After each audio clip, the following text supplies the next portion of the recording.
8장의 내용에도 우리가 역시 족보를 마주합니다. 이 족보는 우리가 읽은 것처럼 베냐민 지파 자손들에 대한 기록입니다. 비교적 상세한 기록이다 이렇게 볼 수 있겠지만 우리가 쭉 읽어와서 느끼는 것처럼 딱딱 끊어지게 되는 그런 부분들도 있죠. 그만큼 그 모든 족보들을 소개하기에는 너무나 많은 자손들이 흐르는 시간 속에서 있었다 하는 것을 우리가 알게 되고, 그 많은 사람들 중에서 선택적으로 이렇게 기록을 했구나 하는 것을 우리가 알 수 있겠습니다.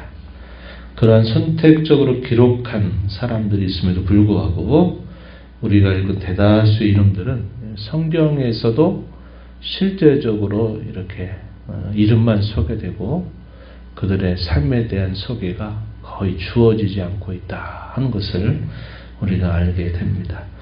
우리가 어제 읽었던 7장 6절부터 12절의 이런 내용에서도 이 베냐민 자손들에 대한 간략한 소개가 있었습니다. 이 8장에는 좀 더 자세하게 선택적으로 기록이 되고 있는데, 왜 이렇게 했느냐 했을 때 성경학자들은 첫 통일왕국의 시작이 사울로부터 시작이 된 것이기 때문에 이 사울왕에 대한 계보를 소개를 하게 되고, 그리고 그 이후로부터 두 나라가 다 망하게 되고 바벨론 70년 포로 생활을 마치고 돌아왔을 때 이스라엘에 남은 자들이 어떻게 되는가 하는 것을 이제 소개해가는 내용이 우리가 내일 읽게 될 9장에서 이제 소개가 되면서 긴 족보의 내용들이 마무리가 됩니다. 그리고 나서 이제 다시 역사를 거슬러 올라가서 사울왕이 죽음으로부터 이제 구체적인 역사의 내용들이 이제 10장에서부터 쭉 소개가 되고 있습니다. 그래서 이 사울 왕으로부터 시작을 해서 이 왕조가 끝나고 패망을 당한 이후에 바벨론 포로기를 거쳐서 돌아온 하나님 백성들 사이에 어떤 연관성이 있는가 하는 것을 소개하기 위해서 이 8장의 내용에서 조금 더 자세한 기록을 남겨주고 있다, 이렇게 파악을 하고 있습니다. 이 베냐민 자손들에 대한 소개가 주어지고요. 그리고 29절로부터 40절 이르는 내용에서는 기브온, 예루살렘에 거주하였던 기브온 사람들, 그리고 또 예루살렘에 거주하고 있었던 베냐민 사람들에 대한 소개가 쭉 되면서 거기서부터 이 사울과 그의 자손들에 대한 소개를 비교적 자세하게 하고 있습니다. 특별히 기브온 사람들 같은 경우에는 외지에서 들어온 사람들이죠. 이스라엘 백성들의 처음부터 속해 있었던 사람이 아닙니다. 그들이 여호수아와 정복 전쟁을 벌이게 될 때 이 여호수아가 이끄는 이스라엘 백성들을 두려워해서 우리가 그들과 맞서 싸웠다가는 우리가 결코 이길 수 없다라는 것을 파악을 하고서는 그들이 속이면서 친화 정책을 펼치게 됩니다. 여호수아가 섣불리 맹세를 하게 되면서 그들을 받아들이게 되죠. 우리는 그래서 받아들이게 되면서 나중에 얘기했더니 우리가 당신의 종이 되겠습니다. 그렇게 그들이 말하고서는 성전과 관계된 그런 일들을 수종두는 종과 같은 역할들을 그들이 쭉 감당해 왔습니다. 그럼에도 불구하고 그들이 이스라엘을 떠나지 않았고 그들이 하나님 백성들과 함께 오랜 세월을 살아오게 되는데, 사울 왕이 즉위해서 이 기브온 사람들을 죽이는 사건이 벌어져요. 그래가지고 그 일로 인해서 다윗 시대 때 이스라엘의 저주가 닥치게 됩니다.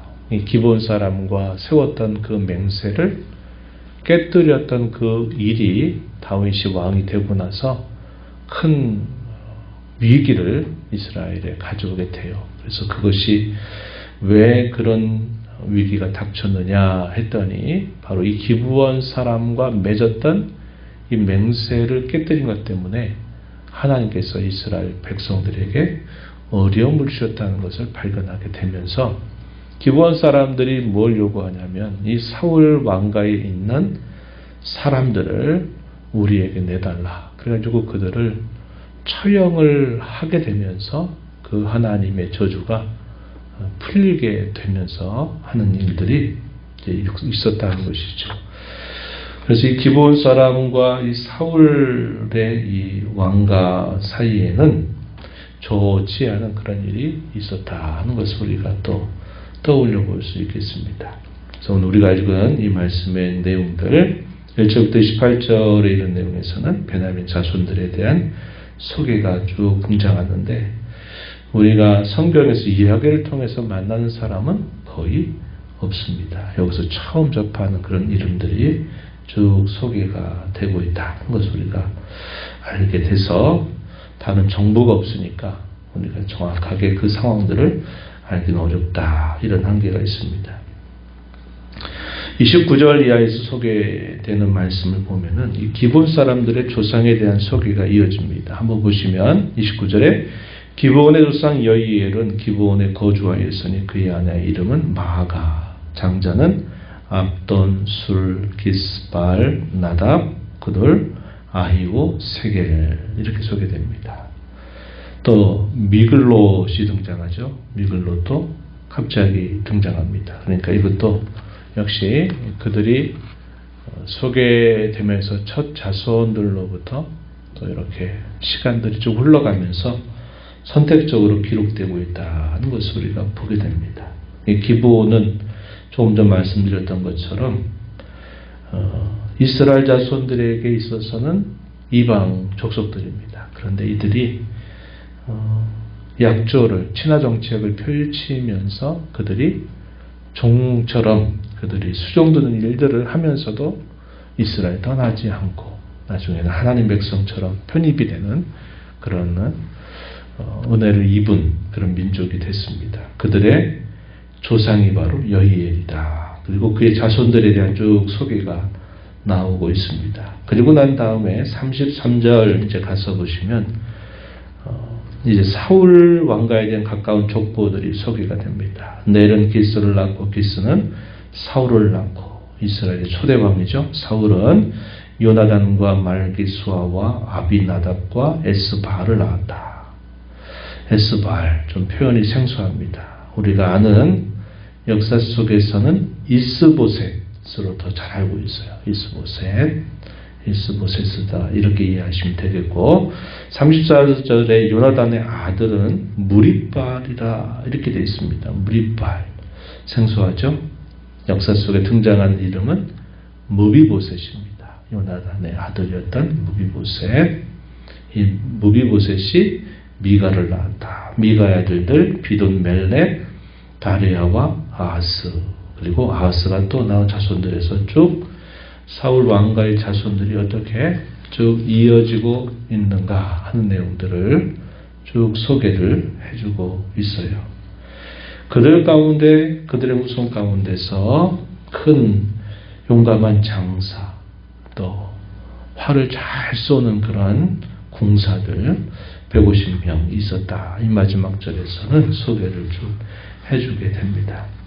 특별히 우리가 여기서 아는 이야기들을 조금 짚어보게 되면 이 사울의 아들 가운데서 요나단 다윗의 둘도 없는 그런 신실한 친구가 되었죠. 요나단과 에스발 아까 이스보셋이라고 그랬습니다. 이 사울의 아들 중에서 이 요나단과 이스보셋 같은 형제인데 이들의 운명이 성경의 이야기 속에서는 서로 대조가 되고 있음을 보여주고 있죠.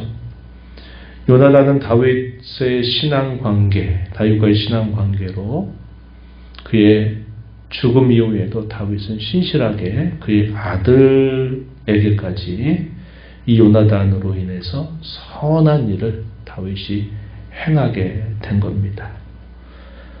그리고 이 요나단의 아들이었던 무비보셋 우리가 여기 오늘 읽는 말씀에서는 무리바알이라고 표현되는데, 이 무이보셋은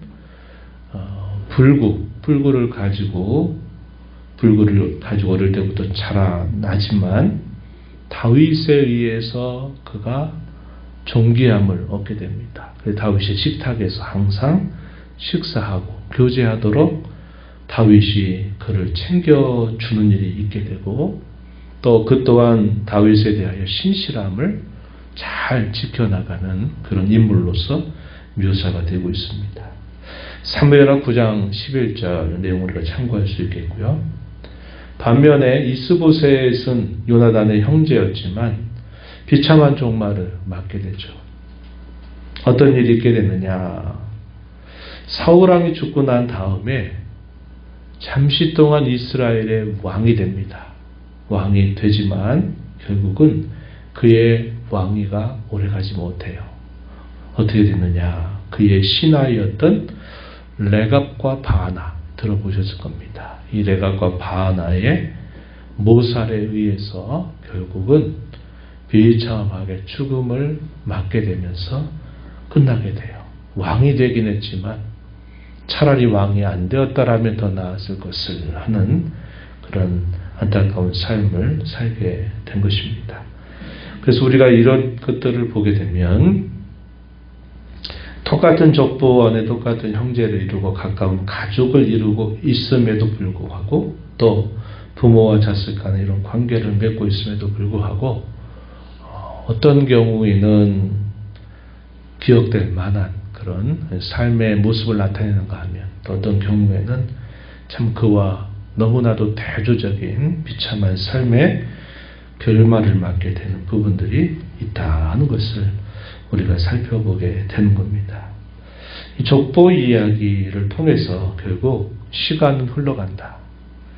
그리고 그 사람들이 살았던 삶의 내용들이 세상적인 관점과는 다르게 역시 평가되고 있다 하는 사실을 우리는 성경을 통해서 보게 됩니다. 자신에게 주어진 한 번 사는 그 인생을 하나님 앞에서 어떻게 사느냐에 따라서 그 인생의 결과가 달라진다 하는 것을 우리는 또 이 족보의 이야기를 통해서 살펴보게 됩니다. 사울의 비참한 결말, 또 반면에 요나단의 안타까운 죽음, 똑같은 죽음에서도 우리가 느끼는 그 마음이 다른 거죠. 똑같이 전장에서 죽음을 당해도 사울의 죽음과 요나단의 죽음은 전혀 다른 평가를 결국 얻게 되는 것을 우리가 보게 되고, 또 이 요나단 형제였던 이 에스바알, 그리고 요나단의 자녀이었던 무리발 같은 경우도 너무나 대조적인 삶의 결말을 맞게 되는 것을 우리가 보면, 자신에게 주어진 삶을 하나님 앞에 어떻게 사느냐가 결국 똑같은 죽음이지만 전혀 다른 그런 평가를 얻게 되는구나. 영혼의 삶이 전혀 다르게 결정이 되는구나 하는 것을 우리가 알게 된다는 겁니다. 그래서 우리가 인생을 살면서 이제까지 우리 살아온 삶의 내용도 있지만, 우리가 앞으로 또 살아가게 될 우리의 삶의 결말에 이른 때까지 우리가 주어진 이 인생, 특별히 우리를 값지게 하신 하나님의 은혜를 받은 자들로 우리가 어떻게 우리의 삶을 오늘 하루하루를 살아가느냐에 따라서 우리의 삶이 결국 선한 영향력을 나타내느냐 아니면 그렇지 않느냐가 결정된다 하는 것을 우리가 보게 됩니다. 기회의 시간들이에요. 계속 족보 이야기를 통해서 우리에게 주는 것은 우리의 남은 모든 삶이 기회라고 하는 겁니다. 어떤 기회로 삼아야 될까요? 하나님의 은혜를 알고 그분을 사랑하고 하나님의 뜻을 가슴에 품고 여러 삶의 많은 갈래길 앞에서 이것을 선택할 것인가 저것을 선택할 것인가 하는 그 길 앞에서 생명의 길, 하나님을 섬기는 길을 끊임없이 선택해야 될 이유가 바로 이러한 족보 이야기를 통해서 우리가 배우게 된다 하는 것입니다. 저와 여러분이 살아가는 삶의 자치가 하나님을 경외함으로 후손들에게 선한 영향력을 드러내고 믿음으로 살았다라는 것을 잘 남겨주기 위해서 오늘 우리가 하나님 앞에 올바르게 살도록 은혜를 구하고 또 힘써 나가고 수많은 선택의 기로 앞에서 하나님의 뜻을 또 결정하고 또 그렇게 순종하며 살아가는 저와 여러분이 되기를 진심으로 바랍니다. 하나님 아버지 감사합니다. 이 새벽 시간에도 저희들을 깨워주시고 또 새벽을 깨워하고자 앞에 나와서 찬양을 드리며 오늘도 하나님의 말씀을 통해서 우리의 인생을 다시 한번 돌아보게 하심을 감사합니다. 수많은 사람들이 태어나고 주어진 인생을 살다가 어느 순간 또 부름을 받는 일들이 거듭되고 후손들은 계속 출생을 통해서 또 새로운 삶의 기회를 받고 또 인생을 살면서 역사를 이루고 또 많은 족보를 이루게 되는 내용들을 저희가 살펴봅니다. 이름이 등장하지만 그 이름에 대하여 아무런 다른 것을 알 수 없는 많은 사람들도 있고 우리가 알고 있는 이름이 성경의 이야기 속에 등장할 때 하나님 앞에 값지게 성실하게 잘 삶으로 선한 영향력을 드러낸 사람이 있는가 하면 안타까운 삶을 통해서 참 흉본으로 제시되고 있는 많은 사람들도 보게 됩니다. 저에게 베푸신 구원의 은혜를 감사하면서 저희를 사랑하신 하나님 앞에 저희가 어떻게 오늘을 살아가느냐 하는 것은 저희에게 주어진 중요한 기회고 또 삶의 갈림길이 됨을 깨닫게 됩니다.